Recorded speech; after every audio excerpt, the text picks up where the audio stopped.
Om Shanti 20 August 2025 प्रातः मुरली बाबा कहते मीठे बच्चे श्रीमतरे चाली समस्तंको मुक्ति जीवन मुक्ति पाइबार रास्ता बताओ।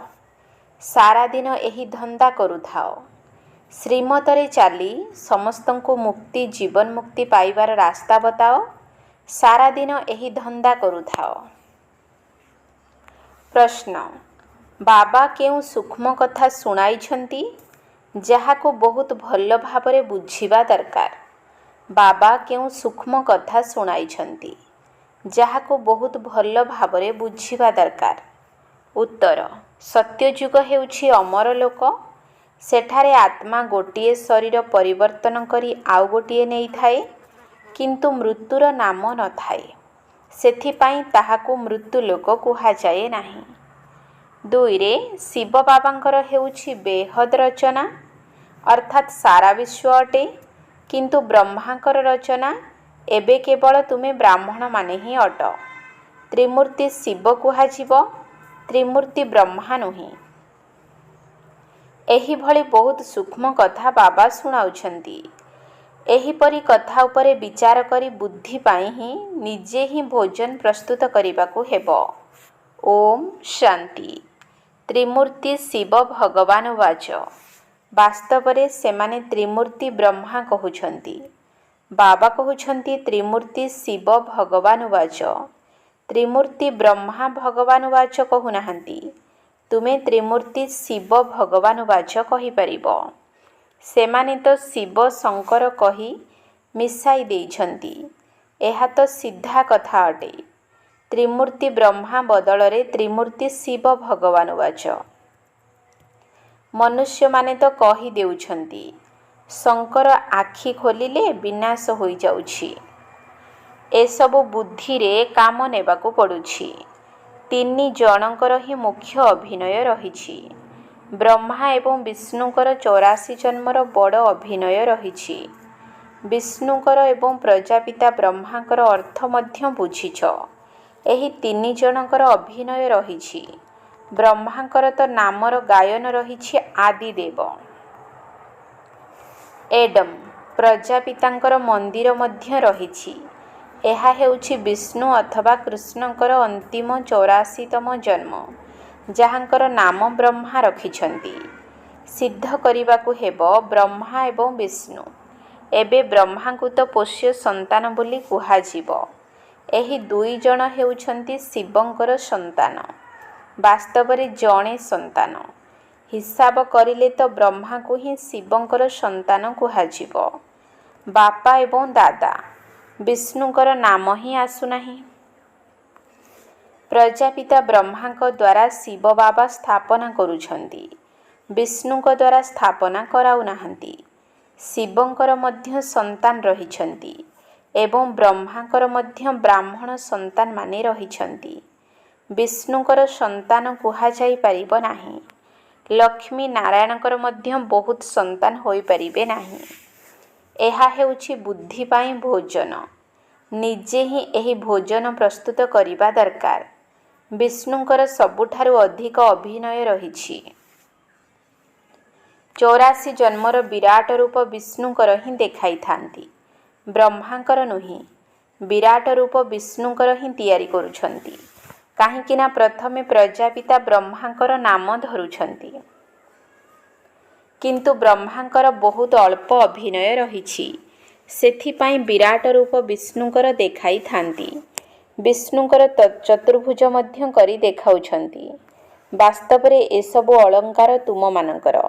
एहा मध्य बहुत बुझिबार कथा। कोनोसी मनुष्य बुझाई परिबे नाही। बाबा नुआ नुआ उपाय रे बुझाउछंती। बाबा कहउछंती त्रिमूर्ति शिव भगवान वाच। ठीक ना। विष्णु ब्रह्मा एवं शिव एमानक मध्यरु प्रजापिता ब्रह्मा ही हेउछंती संतान। विष्णु को संतान बोली कुहा जीव नाही। जदिउ रचना कही थांती, परंतु रचना तो ब्रह्मांकर कुहा जीव ना। जे पुणी भिन्न नाम रूप नेउछंती। मुख्य अभिनय तो हेउछि तांकर। ବର୍ତ୍ତମାନ ସମୟରେ ବ୍ରହ୍ମାଙ୍କର ଅଭିନୟ ମଧ୍ୟ ବହୁତ କମ୍ ରହିଛି। ବିଷ୍ଣୁଙ୍କର କେତେ ସମୟ ରାଜ୍ୟ ଚାଲୁଛି। ସାରା ବୃକ୍ଷର ବୀଜ ରୂପ ହେଉଛନ୍ତି ଶିବ ବାବା। ତାଙ୍କର ରଚନାକୁ ଶାଳଗ୍ରାମ କୁହାଯିବ। ଯେଉଁମାନେ ବ୍ରହ୍ମାଙ୍କର ରଚନା ସେମାନଙ୍କୁ ବ୍ରାହ୍ମଣ ବ୍ରାହ୍ମଣୀ କୁହାଯିବ। କିନ୍ତୁ ଶିବଙ୍କର ଯେତେ ରଚନା ରହିଛି ସେତେ ବ୍ରହ୍ମାଙ୍କର ନାହିଁ। ଶିବଙ୍କ ରଚନା ତ ବହୁତ ଅଛନ୍ତି। ସମସ୍ତ ଆତ୍ମାମାନେ ହେଉଛନ୍ତି ତାଙ୍କର ସନ୍ତାନ। କେବଳ ତୁମେ ବ୍ରାହ୍ମଣମାନେ ହିଁ କେବଳ ବ୍ରହ୍ମାଙ୍କର ରଚନା ଅଟ। ହଦ୍ ଭିତରକୁ ଆସିଗଲ ନା। ଶିବ ବାବାଙ୍କର ହେଉଛି ବେହଦ୍ର ରଚନା। ସମସ୍ତ ଆତ୍ମାମାନେ ସାରା ସୃଷ୍ଟିର ଆତ୍ମାମାନଙ୍କର କଲ୍ୟାଣ କରୁଛନ୍ତି।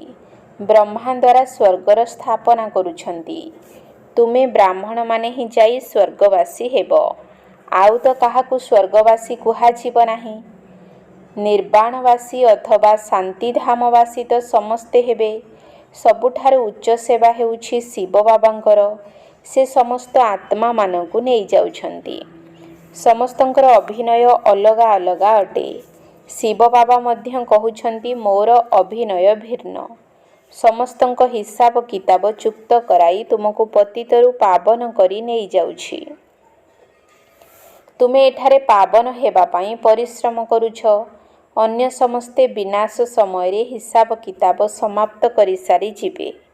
ପୁଣି ମୁକ୍ତିଧାମରେ ଯାଇ ବସି ରହିବେ। ସୃଷ୍ଟିର ଚକ୍ର ତ ଘୂରିବ। ତୁମେ ସନ୍ତାନମାନେ ବ୍ରହ୍ମା ଦ୍ୱାରା ବ୍ରାହ୍ମଣ ହୋଇ ପୁଣି ଦେବତା ହୋଇଯାଉଛ।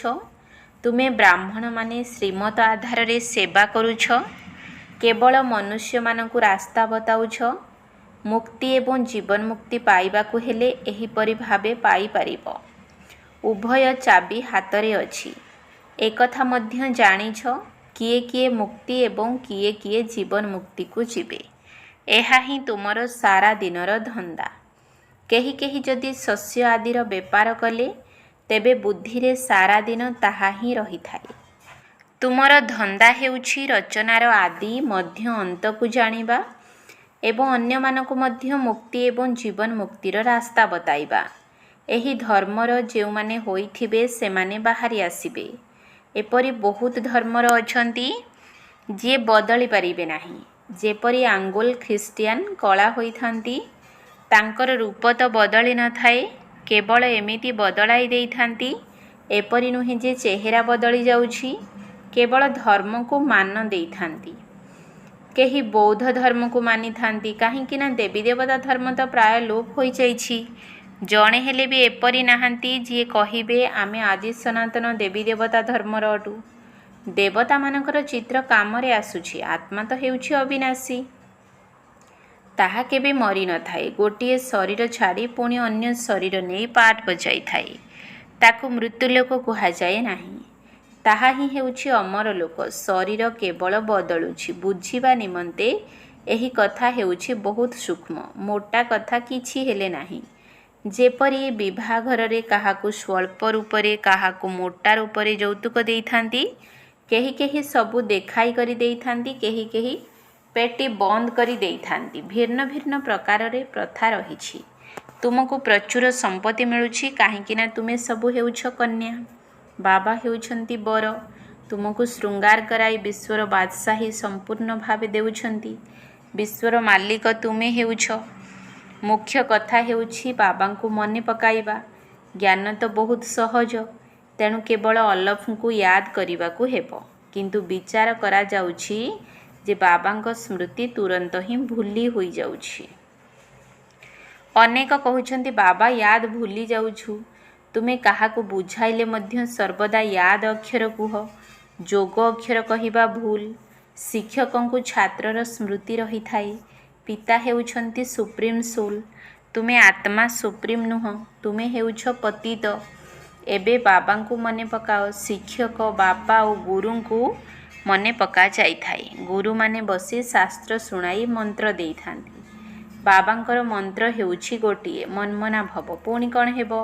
ମଧ୍ୟାଜି ଭବ। ତୁମେ ବିଷ୍ଣୁପୁରୀକୁ ଚାଲିଯିବ। ତୁମେ ସମସ୍ତେ ତ ରାଜାରାଣୀ ହେବ ନାହିଁ। ରାଜାରାଣୀଙ୍କ ସହିତ ପ୍ରଜା ମଧ୍ୟ ହେବେ। ତେବେ ମୁଖ୍ୟ ହେଉଛି ତ୍ରିମୂର୍ତ୍ତି। ଶିବ ବାବାଙ୍କ ପରେ ରହିଛନ୍ତି ବ୍ରହ୍ମା, ଯିଏ ପୁଣି ମନୁଷ୍ୟ ସୃଷ୍ଟି ଅର୍ଥାତ୍ ବ୍ରାହ୍ମଣ ରଚନା କରୁଛନ୍ତି।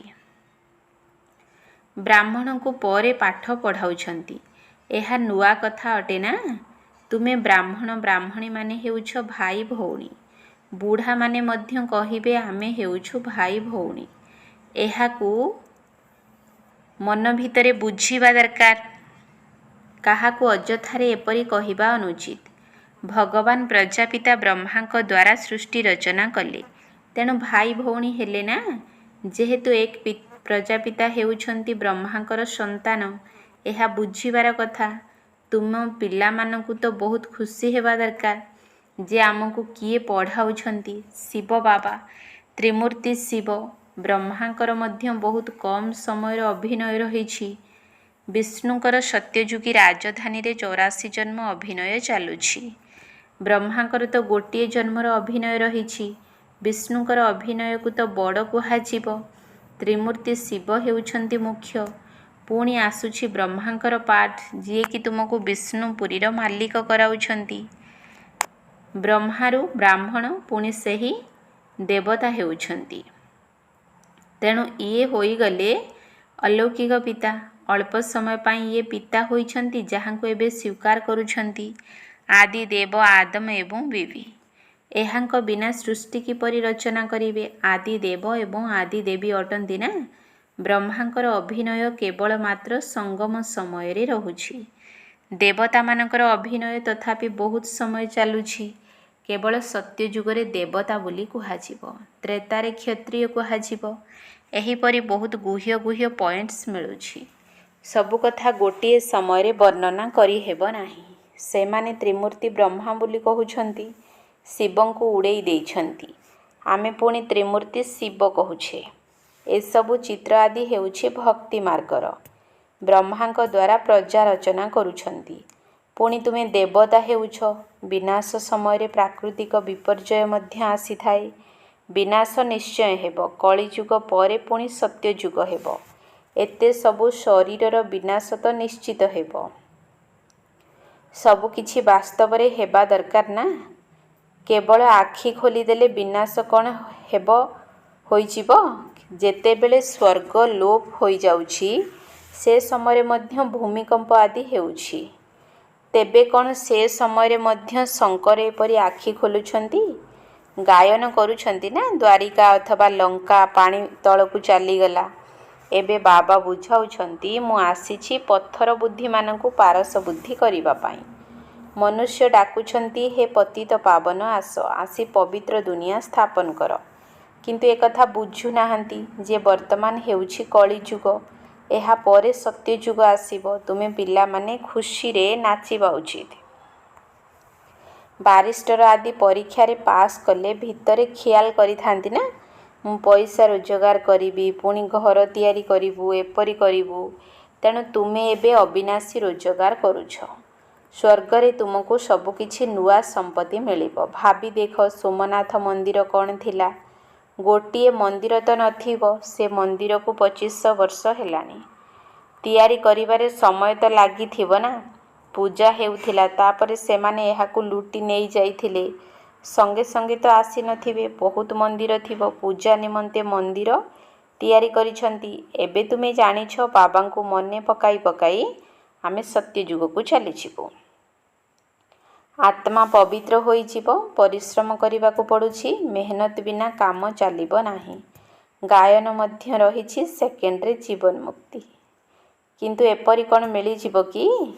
ଏକଥା ବୁଝାଯାଉଛି। ପିଲାମାନେ ମାନିଲେ ମିଳିବ ନିଶ୍ଚୟ। ତୁମେ ଏବେ ମୁକ୍ତିଧାମକୁ ଯିବା ପାଇଁ ମେହନତ କରୁଛ। ବାବାଙ୍କର ସ୍ମୃତିରେ ରହିବାକୁ ପଡ଼ୁଛି। ଦିନକୁ ଦିନ ବାବା ତୁମକୁ ସ୍ୱଚ୍ଛ ବୁଦ୍ଧି କରାଉଛନ୍ତି।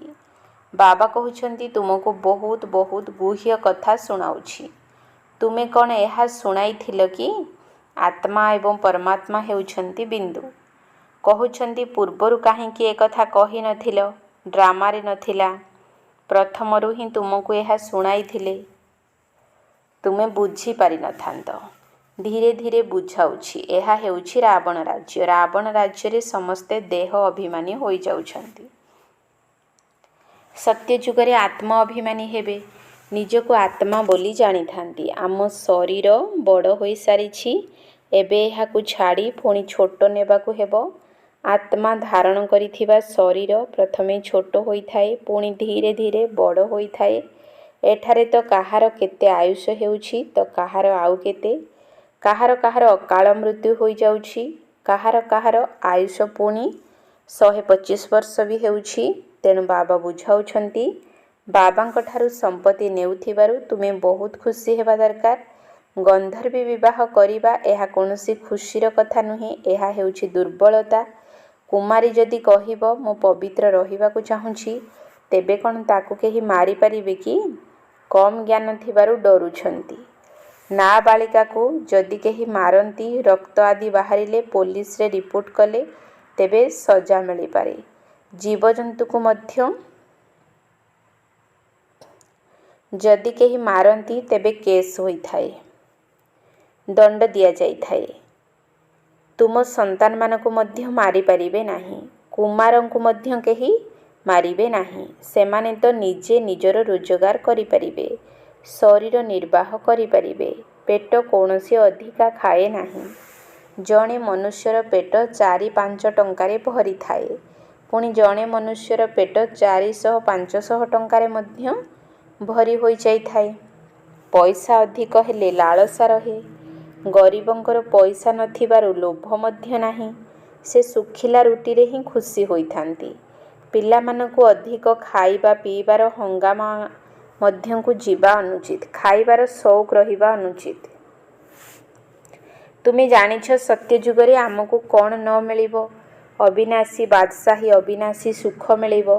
ସେଠାରେ କୌଣସି ରୋଗ ଆଦି ହେବ ନାହିଁ। ସ୍ୱାସ୍ଥ୍ୟ, ସମ୍ପତ୍ତି, ଖୁସି ସବୁ ରହିବ।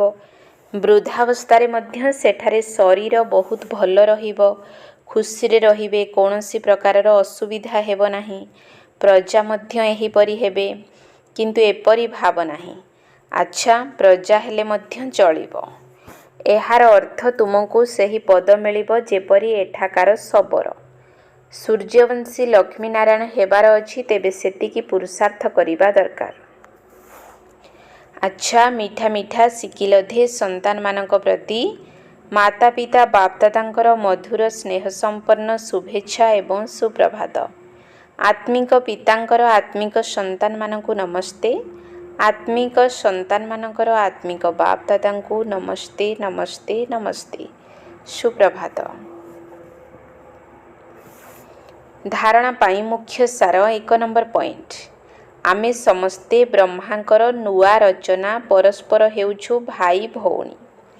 ଏହାକୁ ମନ ଭିତରେ ବୁଝିବା ଦରକାର, କାହାକୁ କହିବାର ଆବଶ୍ୟକତା ନାହିଁ। ସର୍ବଦା ଏହି ଖୁସିରେ ରହିବା ଉଚିତ ଯେ ଆମକୁ ଶିବ ବାବା ପାଠ ପଢ଼ାଉଛନ୍ତି। ଆମେ ସମସ୍ତେ ବ୍ରହ୍ମାଙ୍କର ନୂଆ ରଚନା, ପରସ୍ପର ହେଉଛୁ ଭାଇ ଭଉଣୀ। ଏହାକୁ ମନ ଭିତରେ ବୁଝିବା ଦରକାର, କାହାକୁ କହିବାର ଆବଶ୍ୟକତା ନାହିଁ। ସର୍ବଦା ଏହି ଖୁସିରେ ରହିବା ଉଚିତ ଯେ ଆମକୁ ଶିବ ବାବା ପାଠ ପଢ଼ାଉଛନ୍ତି। 2 ନମ୍ବର ପଏଣ୍ଟ। ଖାଦ୍ୟପେୟର ଝାମେଲାକୁ ଅଧିକ ଯିବା ଅନୁଚିତ। ଲୋଭକୁ ଛାଡ଼ି ବେହଦ ବାଦଶାହୀର ସୁଖକୁ ମନେ ପକାଇବାକୁ ହେବ। ଖାଦ୍ୟପେୟର ଝାମେଲାକୁ ଅଧିକ ଯିବା ଅନୁଚିତ। ଲୋଭକୁ ଛାଡ଼ି ବେହଦ ବାଦଶାହୀର ସୁଖକୁ ମନେ ପକାଇବାକୁ ହେବ। ବରଦାନ। ଅନେକ ପ୍ରକାରର ପ୍ରବୃତ୍ତିଠାରୁ ଅର୍ଥାତ୍ କର୍ମଧନ୍ଦାଠାରୁ ନିବୃତ୍ତ ହୋଇ ନଷ୍ଟମୋହା ସ୍ମୃତି ସ୍ୱରୂପ ଭବ। ଅନେକ ପ୍ରକାରର ପ୍ରବୃତ୍ତିଠାରୁ ଅର୍ଥାତ୍ କର୍ମଧନ୍ଦାଠାରୁ ନିବୃତ୍ତ ହୋଇ ନଷ୍ଟମୋହା ସ୍ମୃତି ସ୍ୱରୂପ ଭବ। ସ୍ୱ ଅର୍ଥାତ୍ ନିଜର ପ୍ରବୃତ୍ତି, ଦୈବୀ ପରିବାରର ପ୍ରବୃତ୍ତି, ସେବାର ପ୍ରବୃତ୍ତି, ବିନାଶୀ ପ୍ରାପ୍ତିଗୁଡ଼ିକର ପ୍ରବୃତ୍ତି।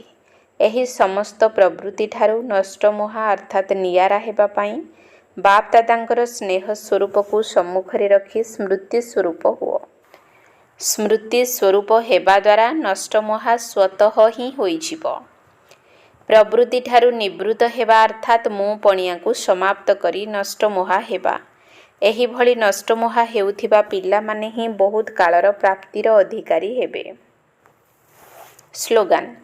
ଯଦି ପଦ୍ମଫୁଲ ଭଳି ସବୁଠାରୁ ନିଆରା ରହିବ, ତେବେ ପ୍ରଭୁଙ୍କର ସ୍ନେହ ମିଳିବାକୁ ଲାଗିବ। ଯଦି ପଦ୍ମଫୁଲ ଭଳି ସବୁଠାରୁ ନିଆରା ରହିବ, ତେବେ ପ୍ରଭୁଙ୍କର ସ୍ନେହ ମିଳିବାକୁ ଲାଗିବ। ଅବ୍ୟକ୍ତ ଇସାରା, ଯଦି ସହଜ ଯୋଗୀ ହେବାକୁ ଚାହୁଁଛ ତେବେ ପରମାତ୍ମା ସ୍ନେହର ଅନୁଭବୀ ହୁଅ। ଯେଉଁମାନେ ନମ୍ବର 1 ପରୱାନା ଅର୍ଥାତ୍ ପତଙ୍ଗ ଅଟନ୍ତି, ସେମାନଙ୍କର ନିଜର ଅର୍ଥାତ୍ ଏହି ଦେହର ସ୍ମୃତିର, ଦିନ ଏବଂ ରାତିର ଭୋକ ଏବଂ ଶୋଷର, ନିଜ ସୁଖର ସାଧନଗୁଡ଼ିକର ଆରାମ କରିବାର କୌଣସି କଥା ଉପରେ ଆଧାର ନଥାଏ। ସେମାନେ ସବୁ ପ୍ରକାରର ଦେହର ସ୍ମୃତିଠାରୁ ଉପରାମ ରହିଥାନ୍ତି, ଅର୍ଥାତ୍ ନିରନ୍ତର ପରମାତ୍ମା ଜ୍ୟୋତିରେ ସ୍ନେହରେ ଲଭ୍ଲିନ୍ ରହିଥାନ୍ତି। ଯେପରି ପରମାତ୍ମା ଜ୍ୟୋତି ସ୍ୱରୂପ ଅଟନ୍ତି, ଲାଇଟ୍ ମାଇଟ୍ ରୂପ ଅଟନ୍ତି, ସେହିଭଳି ସେମାନେ ମଧ୍ୟ ପରମାତ୍ମା ଜ୍ୟୋତି ସଦୃଶ ନିଜେ ମଧ୍ୟ ଲାଇଟ୍ ମାଇଟ୍ ସ୍ୱରୂପ ହୋଇଯାଆନ୍ତି। ଓମ୍ ଶାନ୍ତି।